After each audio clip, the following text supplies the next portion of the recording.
Welcome back to KLEAN Radio. I don't know, Reef. It's been crazy so far. Yeah, there's been a lot of talk about food, and sex and drugs and girlfriends that are I still don't think he has a girlfriend. I don't at all. I know Judah's not in the room right now, so everybody's saying there's no way that Judah has a girlfriend. That dude does not have a girlfriend. I mean, look at the way he operates. There's no way. I want to meet his girlfriend. I mean, I think she's a social worker. I think her parents are paying her to be a sober companion. Yeah, like he's got. It's definitely hired. He's back now. See, you know, I could hear you in the bathroom talking, and we know. Girlfriend, hired help, same thing. Right? I don't know. It's one of those things. It's ladies love the Judah. How long is this lady love the Judah? Is that what you call it? Yeah, I have the Kavorka thing, you know. That alone is enough to make sure that you never have a girlfriend. If your girlfriend's listening, she should break up with you. Just after that. Right? That came from a psychiatrist. The psychiatrist is the relationship therapist / psychiatrist just told your girlfriend she should break up with you. Listen, this woman's probably a saint. She is. She's got to be. She is an amazing woman, and she's an amazing photographer. She's one of the. She's an amazing photographer. Takes amazing landscape pictures. I bet she rescues dogs. She's like she definitely. She used to work at a vet place, actually. She used to be a. The Judah factor is about saving somebody. You're a fixer-upper, but it's okay. And she's listening right now, so thank you so much for this relationship help. As I'm flying to New York tomorrow morning, I come back, I have nobody. Well, you'll be in New York. You're so lovely to me, Andrew.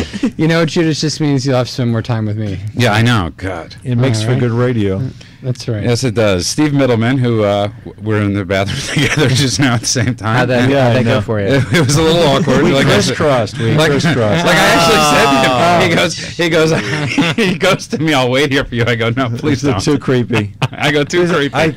You took another route into here, actually. Yeah, we did, because I creeped you out. A little bit. I didn't know he was saying he was on my side, so I was. I was saying I'm a bit. I'm a little fat and I like to eat meat. So no. Here's the problem I have, and I was talking to my girlfriend about this, who's a bit of a food snob, and I was saying to her, it's the presentation. Must have been Martha's story. The presentation. It's the presentation. Nobody wants to hear that they're doing that. You know, there's middle ground. It's like not everybody that drives a SUV. You know. The same people, no different than the people that were trying to prove the point about global warming. The same thing with food. Not everything is bad. You know, there is some. You know, it's okay to eat a steak. Honestly, I was saying don't be black and white about things. But the truth is, I disagree that there's not an epidemic going on. They say diabetes and the health crisis right now is going to affect a financial crisis and make it worse. I don't want to sell people out and have them think, not from my point of view, that there's not a major thing going on in our world today. Well, from a public health standpoint, I mean, I'm all for looking at what people are doing and trying to make, public health announcements and keep people informed about what's positive. But the reality is that our population is living longer and longer, right? I mean, even with problems with obesity and other things, we have overall a much healthier population than we've ever had in the history of the world. But here's the next question. That's an odd paradigm when we're also talking about who cares. And what I mean by that is it's when did it become so bad to be a little fat? When did it become so bad? And is it not the same consumerism that's vilifying being a little overweight that's creating this market for advertising for certain types of food? See, I think the answer is yes and yes. I mean, I think there is more diabetes than ever before. There is an epidemic in regards to cancer. Yeah, there is an epidemic in regards to health-related eating, like negative eating. But at the same time, I think there's a lot of sensationalism and consumerism that probably did help to drop the levels of criteria for obesity, to make it fuel the sensationalistic aspect of this and worsen it, and then we're all talking about it like we are now on the radio, which I think is a good thing from a health perspective. I mean, one of the things that I find fascinating, just let me jump in my last comment here, and then we'll let you have the forum here, but to me, I really saw a shift in the mid-'80s when all of a sudden they ran out of just marketing to women, and then all of a sudden men got really heavily marketed to for clothing and cosmetics, colognes. I mean, it just was big size. Yeah, just regular marketing. There was a huge shift with Calvin Klein, and all of a sudden, before that, did men really care what the Marca ads? Men would never admit that they had designer underwear on. Yeah, remember that? I mean, remember those commercials with those well-built guys? And all of a sudden, '85, like everybody cared about what kind of underwear they had. So there was a market shift that marketers figured out that there were all these expansive markets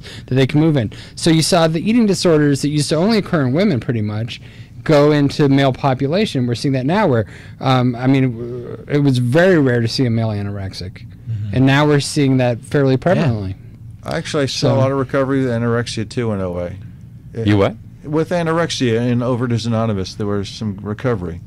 So let's hear the story. So you left OA. I left OA, and I basically came to the conclusion that I'm not going to beat myself up. I'm going to have to live in this beautiful, imperfect world. Right.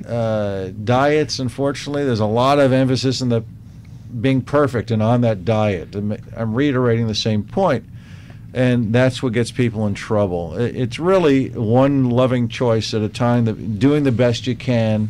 And when I applied that to myself, it made it a lot easier. And by no means perfect, whatever that means to people. When it comes to my choices. You look pretty perfect.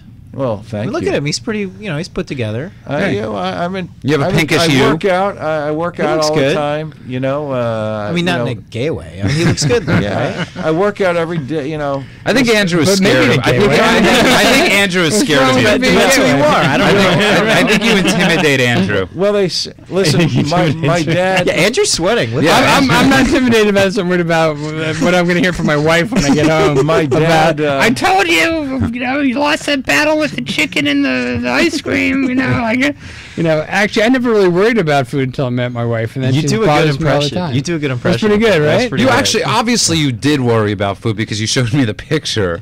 Yeah, I was 300 pounds. Yeah, Andrew was 300 pounds. You were? But I lived. How'd you lose the weight? Well, I grew up. I never had a weight problem at all, and then I moved to New Orleans. Oh, jeez, I love New Orleans. And I lived in New Orleans for 10 years. And I was fairly wealthy. And so wealth and living in New Orleans leads to 300 pounds. Everybody looks like a chef when you live in New Orleans. Everybody looks like a chef. 300 pounds, beard, and when you can afford to go to one of the best restaurants in the world every night for 10 years straight. And then you went bankrupt. And then my internet company went bankrupt. Did you ever go to Uglesvich or something like that? It was amazing. It was like a shack. I was also drinking at the time, so you can't remember. Were you doing coke too at the time? No. Oh. No, of course. That would have offset it. Yeah, because it's a random thing to see a fat cokehead. So I want to propose a question. The people that lose weight and get sober, and I mean not lose weight, but they get sober all of a sudden, then they start using food. Yes. Right. Now that seems to be pretty rampant out there. I have a lot of friends in 12 in AA and I think most people I see get sober gain, but a lot of that I think is a readjustment of their metabolism, especially if they've been taking amphetamines.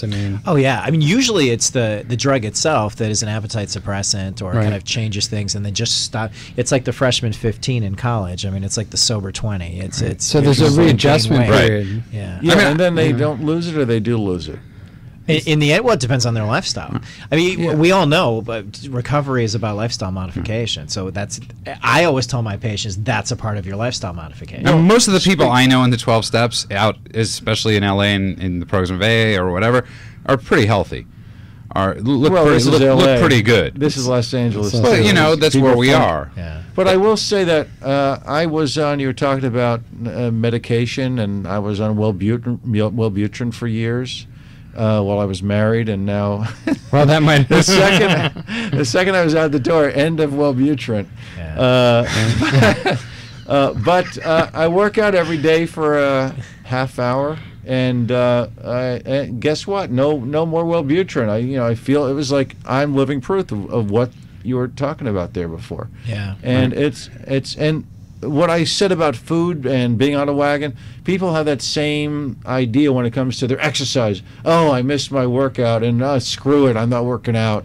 And that's a rampant thought pattern for people too, unfortunately. I have to agree, you know, not that I have to agree with you, but I will, you know, do what you got to do. And I used to speak to my therapist. My therapist, his girlfriend just texted him. You have to agree with that guy. My old notice how there's no text messages on there right now. It's actually a BBM. My old therapist in New York used to, who wrote her thesis on one of these things, or wrote for the new DSM book, or what is that? DSM-5. DSM-5. The new one. And she talked about that it really bothered her, you know, when people get to the 12-step meetings, they would say, do a 90 and 90. You know, because it would set 90 meetings in 90 meetings in 90 days, because you're setting people up that are really bad with failure for failure. Yeah, possibly. Yeah. These, which is sort of what you're talking about. Becomes these the white good, elephant. bad. The white elephant in the room. It's staring at you. It is a very. I don't know if that. I think that's a societal thing, because we are a very religious-based society, that everything is good or it's bad. You know, and I really had to take those words out of my vocabulary, good or bad. You know, like I did something really bad. I can't imagine anyone going to Sir Winston Churchill.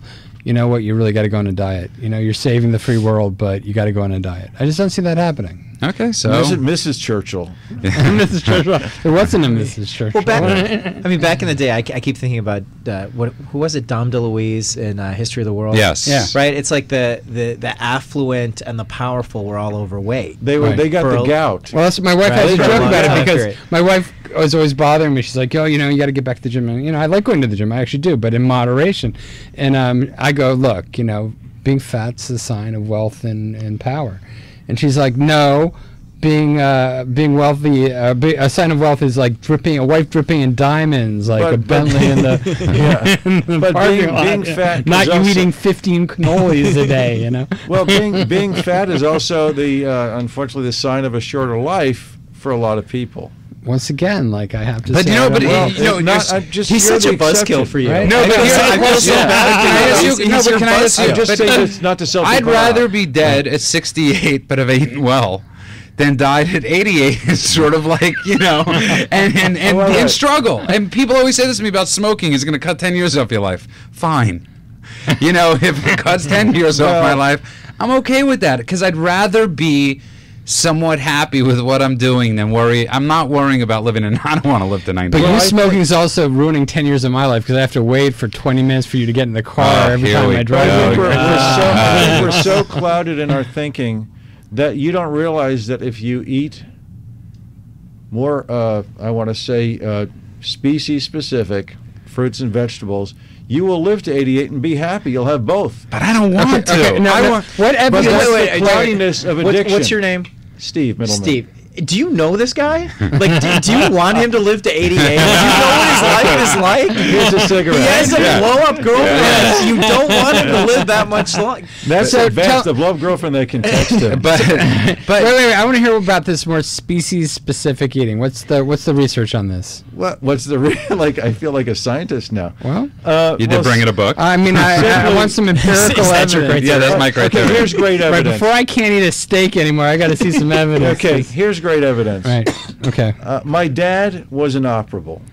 That's a case example. I want real evidence, scientific evidence. It can't get any more personal, honestly. Okay. Well, should we argue? By the way, whatever I we're just okay. Let's say we were debating. We're gonna go with this. Okay. So before we say anything, the number here is 877-830-830. The number here is 877-830-830. If you have any thing that you want to add.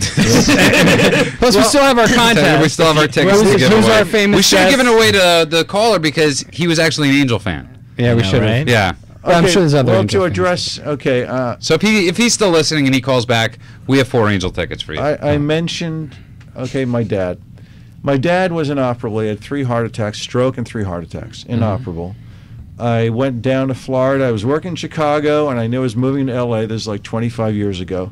And I was sort of going to say goodbye to him, and I was down there for like 3 days between my gigs in Chicago, and I went with him to his cardiologist. His cardiologist was a twin for Norm from Cheers. He was a twin. He was in, I guess, late 30s, about 80 pounds overweight. And he tells him nothing. He tells me on the side when my dad's out of the room, he's got a year, maybe 6 months to a year and a half to live. Never tells him anything diet-wise. How can you clearly taken, information from somebody who's 70, 80 pounds overweight. Anyway, it's tough. So I said to my dad, cut out A, B, C, D, and he had angina, and he had 3 nitroglycerin tablets a day for angina attacks.